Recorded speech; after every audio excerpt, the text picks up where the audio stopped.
Hey guys, so I'm not really sure what I'm going to title this video, but I promise you that whatever the title is, this is not clickbait. This is a story that actually happened to me in my life, and if you've caught my live streams on my channel that I occasionally do, you might have heard this story already. But this is the story of the time that my feminist roommate tried to stab me in my life. So my feminist ex-roommate, to be specific, tried to stab me about a year and a month ago, but there was a build-up to the situation that I will tell you guys about. So I lived with two roommates, one of which was my best friend for 8 or 9 years, and we don't talk anymore, but you'll know why after the video. And the other was sort of more of an acquaintance, but I still called her a friend. Like, I liked her, but we weren't super close. And these two roommates were the quintessential social justice warriors. They had Tumblr accounts. There was a blackboard on the refrigerator that said that there was banned topics that you couldn't talk about in the house. One was the term men's rights. The other was, I think, the term reverse racism and some other things I can't remember. They were crazy. And all of their friends were just the shittiest people on earth. I mean, everyone they brought over was non-binary or some kind of weird label. And whenever they'd come to parties, they were always the hugest buzzkill because there would always be something that offended them, something that, upset them or made them uncomfortable. A few times, well, not a few times, I think it was just once, but one of their friends with like green hair went in the room and started crying because someone said a word he didn't like. It was insane. And throughout the duration of me living there, which was about a year, I was pretty mute with my political opinions and just my opinions on the different things that they felt really strongly about, like feminism, Black Lives Matter, etc., because I just didn't want the headache. I knew that it would be an argument and I just wasn't into it. So things were, for the most part, peaceful as long as I, stayed in my room and had my headphones on whenever I heard them out in the living room talking about some stupid shit. Things were cool for the most part. But things went so downhill once I started my YouTube channel, which was at the end of 2015 going into 2016, and things were like night and day. Even the roommate that was my best friend for 8 or 9 years, it was like a switch went off and she just didn't like me anymore. And I found out later on that my best friend roommate would actually go to a couple of our mutual friends' house and would talk shit about my videos and watch them on the big screen. So that kind of hurt me, which is so crazy to look back on because my first couple of videos, which were the ones that I uploaded while I lived with them, were so tame. They were just me talking about how I wasn't a feminist, basically. But anyways, so things got really tense, especially the last couple months that I lived there.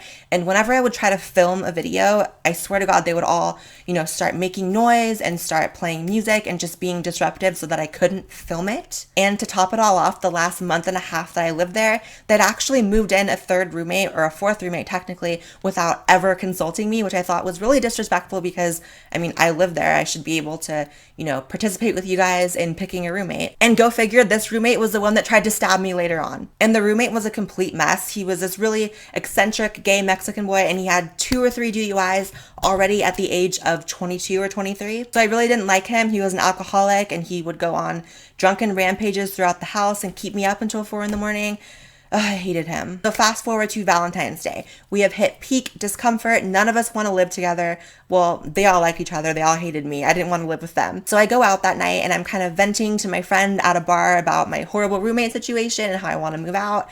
And I go home and I'm intoxicated. It's like 3 in the morning, and I walk to my room to go to sleep, and there is a note on my door. And I wish to God that I still had a picture of this note because it was hilarious. It was basically telling me that I needed to leave within 30 days and a list of reasons why. One of the reasons was that my presence was bad for the anxiety of one of the roommates. Another was that my YouTube channel is a safety concern for them, which I wish I would have asked what they meant by that.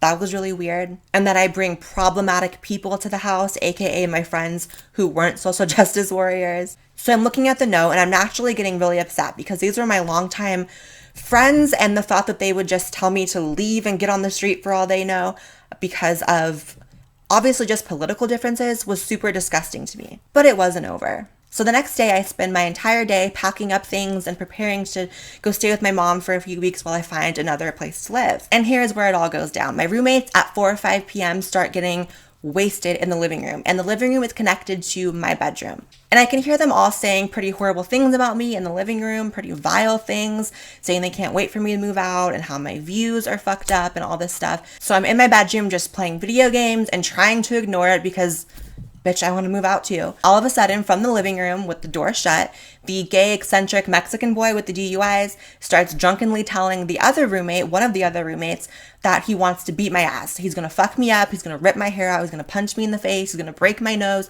All this crazy shit. And I'm just sitting there like, are you kidding me? So I lock my door and I actually call my boyfriend, who at the time was living in St. Louis. And I was kind of like, what do I do? I mean, they're out there. And this went on for like 5 minutes, just them talking about, what they want to do to me. And my boyfriend basically says, you have to call the cops or you have to call a family member to come get you. And he was really frustrated because remember, he was living in St. Louis, so he couldn't do anything about the man 10 feet away from me behind a door that wanted to beat my ass. And then it gets even realer. All of a sudden I hear all this clanging of dishes and silverware coming from the kitchen, which was connected to the living room. And I hear people fumbling for stuff. And one of the roommates says to the gay roommate, why do you have that knife? And he starts yelling about how he's going to stab me because he's sick of living with me. And immediately in my mind, I guess I expected the other roommates to say, that's way too far, you're being insane, put the knife down. But they didn't. The roommate with the knife just starts banging on the wall next to my door and on the door saying that I need to come out because I'm scared and I was gonna do all kinds of things to me with the knife. And I'm thinking, yeah, I'm scared. Am I supposed to not be scared? You're threatening me with a fucking knife. So in my mind, I'm thinking this kid has 2 or 3 DUIs. If I call the cops on him for, threatening to basically kill me, his life's gonna be fucked up. So I'm sitting there considering, I'm like, he's drunk. Do I call the cops on him or not? But I decided to because I'm not about to be stuck in my room scared because all my roommates are outside wanting to hurt me. So I basically tell the cops that I need an escort out of the house because I want to move out now, but my roommates are threatening to stab me. And what's so crazy is all the while that I'm on the phone talking to the 911 operator, the guy is still banging on the door saying he wants to stab me. So the cops came, and honestly not as quickly as I would have wanted them to, but I knew the moment they arrived because all of a sudden I heard all the footsteps of like all 3 of the roommates running upstairs, scurrying like roaches. So the police come, they escort me out of the house, and my uncle picks me up and takes me to my mom's house, and I'm just in the car going home like, did that really just happen? Did I really almost just get stabbed because of my YouTube videos? I guess the funny part is how I come out as transgender to the world and it's rainbows and sunshine and happiness and support and love, which is amazing. But I come out as, having moderate, center-right, non-feminist views, and I almost get stabbed. So yeah, that's the story, and I never talked to any of them ever again. And until next time, love you.